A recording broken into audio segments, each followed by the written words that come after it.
Hi everybody. This case that I'm going to talk about is not one that I was involved in, but I was in the room and I watched it happen. So what took place is the surgeon was doing a total knee replacement, and the certified surgical technologist that he had in the room, management didn't like him and they wanted him gone. So they were writing him up for every little tiny thing he did, which is part of the course for anybody that they didn't like. They wrote you up. Anyway, he was doing this case, and they came in to relieve him for lunch, and he left the room, and the person who relieved him notices that there was a crack in the case that holds an unsterile battery. Which makes it, if there's a case and you open it up and the inside is unsterile, so you take your circulator takes a battery and puts it inside that case, you close the lid, lock it tight, now that whole thing is sterile.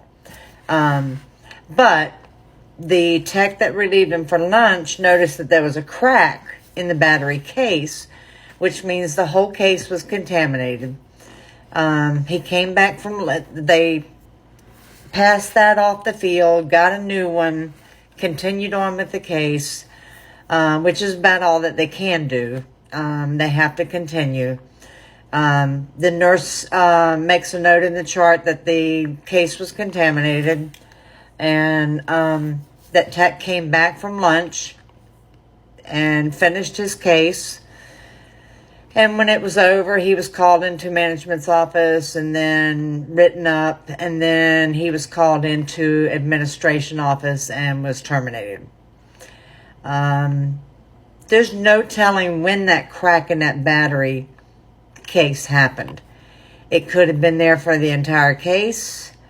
It could have hit something and cracked after he left the room. And maybe the tech that relieved him did it and didn't notice. There's no telling when that crack happened. You have to treat the whole case as if it was contaminated, but he should not have been terminated for that, in my opinion. Okay? Thanks for listening, as always. Thank you. Bye.